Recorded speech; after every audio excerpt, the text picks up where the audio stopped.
What's up everyone, Joe back with Grillers Barbecue and a little bit different background today. You might be thinking, what am I cooking in the entryway of my house? Maybe it's little Fritzy here. He's just a help, he's not for cooking. I actually got something really cool and I wanted to build it today, but I don't want to go outside of my garage because it's hot out there and I'm gonna build it inside. But you know, it's basically Halloween, it's September. So I gotta get our decorations out of the way. You know, this guy's kind of been guarding my package since it came in, so I'm just gonna set him to the side. You just stay there, Skelly. Oh, this thing. What the heck is that? This is a stainless steel outdoor cabinet with cooking prep top area and doors. I got this sent to me by a company on Amazon. They'll be linked down below. Make sure you go check them out. We're gonna put this together, and then I'm working on getting my backyard cleaned out and more into a, hold that thought. All right, so we're gonna be unpacking this, getting it built, and then eventually I'm gonna get my outdoor area set up how I like it with the table, maybe a little fire pit, some smokers. We'll have to decide what's gonna go out there. So let's get this opened up, built, and see what we got. But first you gotta power up. Chill. My wife said these sent somebody to the hospital, these Alani Witch's Brew energy drinks, but shift workers, you know, you can slam these, you don't ever feel anything. So let's try it.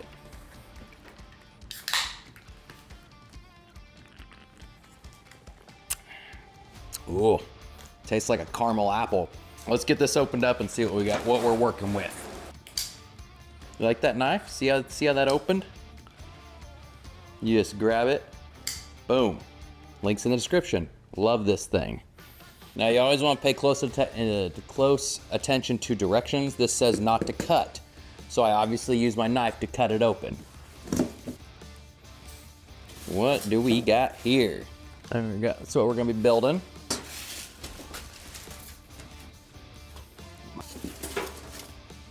Comes with some gloves for your assembly pleasure. It's gonna peel off once you're done. Get out of here! All right, so got it all unpackaged. Let's get into building this thing. Hopefully it's pretty simple. Looks like we're gonna need a Phillips head screwdriver. Let's get this open. Bam! They give you this little guy. Just this little guy. That's nice. Totally normal length screwdriver. Plenty for every use. That can get any job done. Perfect, any size. This is great size. It's not small. But we're gonna get a drill. Even though that screwdriver was a completely respectable size and can be used in any situation, we're gonna get done a little faster with the old Milwaukee. Let's get to building. Cue the montage music.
All right, guys, it is assembled and it looks really nice, but I do have some thoughts after assembling it. I sped up the video so you won't see all the hassle, and you can tell different outfit from yesterday because took me 2 days because I ran out of time yesterday. All that film that was on all these, pain in the butt to pull off. That stuff is stuck on tight. If it was just a flat single surface, it wouldn't be bad, but when it goes around the corner and then goes around again under that bottom lip, it's all one sheet, so you have to pull off that bottom lip, then pull off this top part, and then pull it off the huge flat surface. Really a big hassle. I still have some pieces on here. You can tell there's some little pieces. The company did say if you have a rubbing alcohol mix, you can wipe that on there and it'll dissolve it. So I'm gonna try that later because there are some little pieces throughout this that just didn't come off completely. And on the inside, some of those back pieces on the middle piece, there's just quite a bit on there because I couldn't get it out, but it's on the inside. I'm not gonna worry about it. You'll never see it. The door assembly was kind of a pain in the butt too. These screws you have to put in on the top and bottom and get in at a terrible angle, and it's hard to get a screwdriver in there. I had to use the screwdriver, then get my drill going. But once I got it figured out, that one took a little bit, but then this one went on pretty easily. Shelf only fits on this side. There's brackets on that side, so you may be able to make some custom shelves if you want to put those in there. But the doors do lock good. You got a bottom and a top. And I think it looks really nice when it's put together. This side shelf does fold up, really clean. Hit the buttons, goes back down. I really like the design of it. It looks good. I'm gonna put this outside. There's a lot of storage space in here. You can be putting your charcoal in here, paper towels, gloves, whatever you need for your outdoor barbecue area. You can fit it in here, and then when you're ready to prep, you can throw that side table up, start cooking. If you wanted to put a portable grill on here, like a propane, like my Monument or something, I can throw that on here if I want to get it off the ground. Heck, I might even put my Weber Smoky Mountain on this because it's so short. When I put it on here, it's going to be a great height, and I'm not worried about it burning through this surface. Or I can even put it on the side shelf, just have it off to the side. So overall, looks really good. I think it's going to have a ton of versatility and space outside. Oh, and these, you can level these out. If you're having issues, you can go out and spin these bottom ones left or right to get their height good, so it's nice and level on the ground. Solid build. Once I got all that poly film off, it went together super simple. All the bolts fit together great. The instructions were easy to follow. You will see in the video, I had some pieces flipped around that I had to fix and put back together, but overall, not that bad. Once you get the film off, it goes together easy. So I cannot wait to get this outside next to my grilling area, get that all set up. The weather's getting nice and cool out, so we'll be outside grilling a lot more often. Thank you so much for sending this out. The link is in the description for you to pick up one. Even though it was a pain in the butt to get that film off, they have to put it on there because when they're sending stainless steel, they don't want it getting scratched up in the shipping. So there is a reasoning behind it. It's just kind of a hassle to get off. But if you need the rubbing alcohol, you can clean up a lot of these edges. So links in the description if you want to check it out. And thank you so much for sending it out, and we'll see you next time.